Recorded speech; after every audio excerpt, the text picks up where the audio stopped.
Good evening and welcome to another episode of Have a Seat with Chris Hansen. I'm Chris Hansen. Tonight, in a collaboration with True Crime Stories and our old friend Wes Most, we're going to dig into the Sherri Papini case. I'm sure you know a lot about this case, but not as much as we know. The twists and turns are incredible. And finally, after this years-long odyssey, there appears to be resolution and justice. Tonight, the investigation into the bizarre kidnapping of California mom Sherri Papini heating up. The Shasta County Sheriff telling us a team will interview Papini tonight, looking for any clues that could lead to her abductors.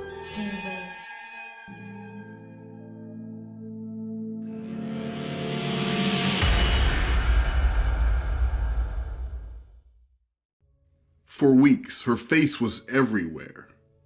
Photos of the pretty petite blonde woman with big blue eyes and wide smile were ubiquitous on social media. Missing posters dotted the streets of the woman's hometown of Redding, California, and on TVs nationwide, her face and name were shown ad nauseum. This was the scene when a young mother of two vanished weeks before Thanksgiving 2016. The story dominated the news nationwide, and everyone knew the name, Sherri Papini. Sherri Papini. Sherri Papini. Sherri Papini. Sherri Papini. On November 2nd, 2016, Keith Papini returned from work at a local Best Buy to find his home empty. A quick check revealed his two children hadn't been picked up from daycare, and his wife of 7 years was nowhere to be found. Keith ran the Find My iPhone app for Sherri's phone and showed it was somewhere near Sunrise Drive, a place Sherri had gone for a run earlier that same day. Keith drove to the spot, and there, about 2 feet off the road, he found Sherri's phone and earbuds neatly left in the dirt. The phone was playing their wedding song, Michael Bublé's Everything, on repeat, but Sherri was nowhere to be found. Keith dialed 911 to report his wife missing, and he immediately became a suspect in her disappearance. I couldn't find her, so I called the daycare to see what time she picked up the kids.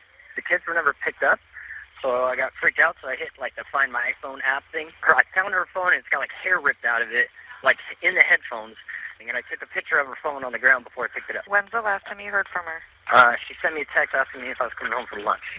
And I said, sorry, long day. And that was the last. Do you know what you... Detectives began a search for Papini and gathered evidence as to who or what could have caused her to disappear. It wasn't long until they found something troubling. As they dug into the 34-year-old's personal life, investigators discovered a string of oddities. The phone numbers of 2 men were found among her phone contacts, but Sherri had listed them as females. One man from Michigan traveled to meet up with Papini in 2011, and the two spent an intimate weekend together. It's worth noting that during this weekend fling, Sherri had been married to husband Keith for 2 years. They continued to exchange flirtatious text messages throughout the years, but had not seen each other in person. The two had planned to meet up again on November 1st, 2016, just 1 day before Sherri vanished. But the man told authorities he couldn't make the meeting. He ended up flying back to Michigan on the same day Sherri vanished. This made him look very suspicious. The second man told investigators he met Papini at a youth program around 2000, and the pair began a serious relationship. He called Papini attention hungry and said she fabricated stories of being the victim of abuse from her family, father, and later him after the couple broke up. Sherri had also run away before in the past and was known for creating false narratives whenever the focus wasn't on her.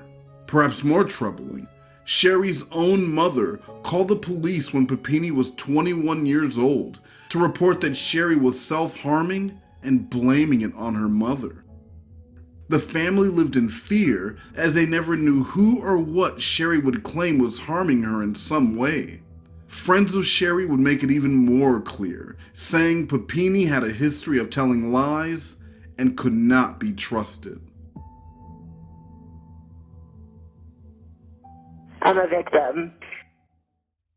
Armed with these personal interviews and details, Investigators began to suspect that the kidnapping was a hoax, but kept their suspicions to themselves. And then it happened. 3 weeks after her disappearance, on Thanksgiving Day 2016, Papini suddenly reappeared. California Highway Patrol officers responded to Interstate 5 near Woodland after multiple 911 calls about a woman wandering onto the highway. It was Sherri Papini. Her hair had been hacked off in chunks. A chain was around her waist. She'd lost weight from her already slim frame, and she was covered in bruises, burns, rashes, a broken nose, and a strange brand on her right shoulder. Bizarrely, Sherri claimed law enforcement was involved in her abduction, so she would not speak to them once found. Instead, husband Keith Papini took her statement while in the ambulance on their way to the hospital. Papini claimed to have been kidnapped by 2 Hispanic women, and she was tied up and brutalized. She described her abductors as playing, quote, that really annoying Mexican music, and complained that they only fed her rice and tortillas. The couple branded her because that's what the buyer wanted. Sherri Papini was claiming to be a victim of human trafficking.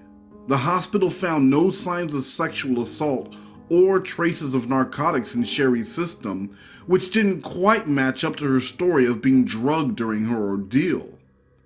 They did, however, find unfamiliar DNA on her clothing, the DNA of a man, but no trace of the 2 women Sherri had claimed were her abductors.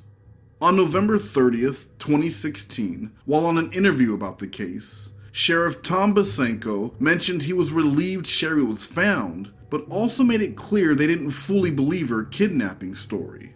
But since Papini insisted she was kidnapped, they had to bring the case to a close. The high-profile incident began to spark numerous rumors, chief among them, that the abduction was a hoax from the start.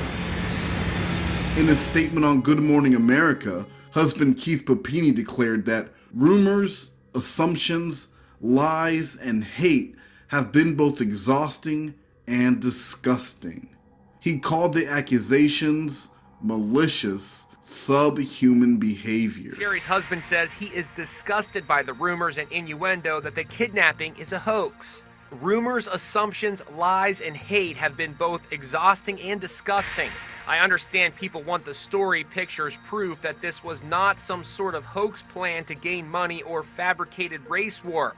I do not see a purpose in addressing each preposterous lie. For fans of true crime who are anxiously following the story, this is when things basically went dark. According to prosecutors and the sheriff, the investigation to find Sherri and her abductors cost Shasta County, state and federal taxpayers more than $200,000. Furthermore, Sherri had collected $30,000 from the California Compensation Fund, and there was close to $50,000 raised from a GoFundMe meant to bring Sherri home safe. What the general public didn't know was that this case was far from being over. As part of the investigation, police found the DNA profile of an unknown male, discovered when their clothing was submitted for familial testing, a process that searches databases for near matches that are likely from family members. One such match was found, leading detectives to yet another ex-boyfriend of Papini's. This new finding negated all the statements Papini had given and would be the first thread pulled in a tapestry of deceit. On August 10th, 2020, the mysterious ex-boyfriend, now identified as 37-year-old James Reyes, agreed to a police interview. The two had dated up until 2006, just months before Sherri married current husband Keith Papini. The two met as teenagers and rekindled their friendship a year or so before her alleged kidnapping. Reyes said Sherri contacted him out of the blue and claimed her husband was beating and abusing her. She alleged she had called the cops for help, but they had refused to assist her. In actuality, The police have zero records of Sherri ever reporting husband Keith for abuse. Then one day, Sherri let James know she had a plan to run away with him, and she was going to need his help. The two spoke on burner prepaid phones as Sherri built Keith up to be an abusive monster. James went on to tell investigators he drove 7 hours in a rented car from his residence in Southern California to Redding, California on November 2nd, 2016. He would pick up Papini, who met him after her morning jog. While Reyes had hoped the relationship would turn romantic, it never did. Sherri took his bedroom while Reyes was relegated to the living room couch.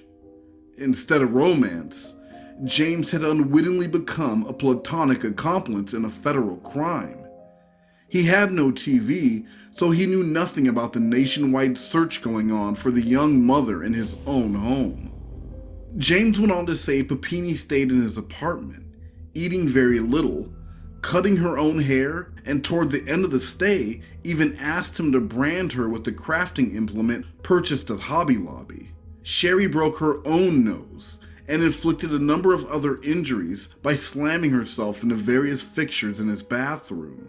Shortly before Thanksgiving, Sherri told James she missed her children, and he drove her to the location she was eventually found, 150 miles south from where she vanished.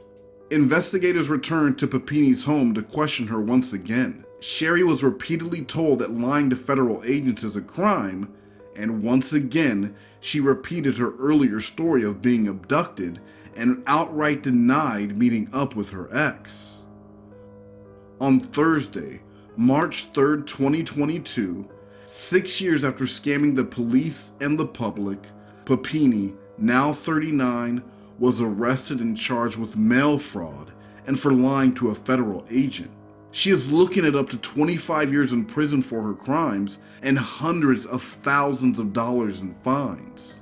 The Northern California woman accused of faking her own kidnapping is being held without bail because she's considered to be a flight risk. Sherri Papini made her initial appearance in federal court today. She appeared virtually in a monitor. Papini was ordered to be detained until another hearing that is set to take place later this month.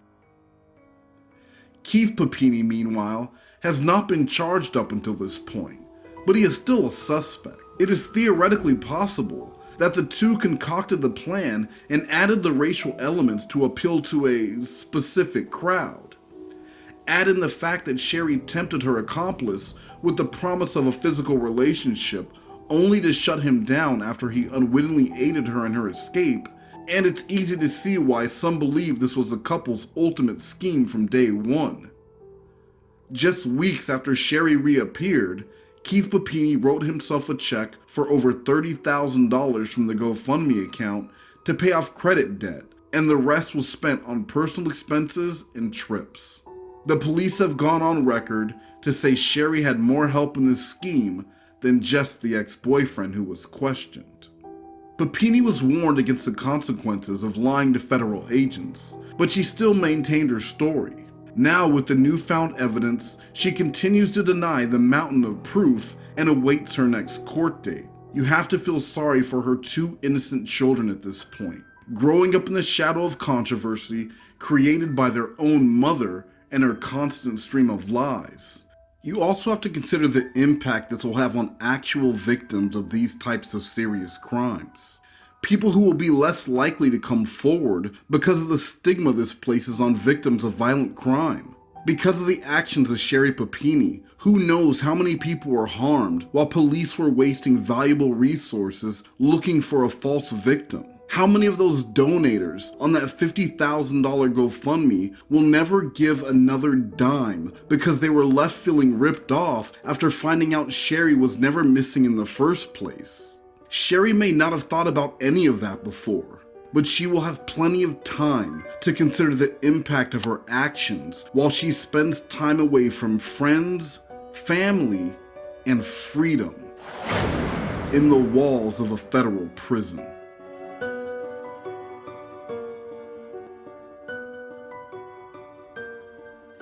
Sherri Papini has pleaded guilty to mail fraud and making false statements to federal officials.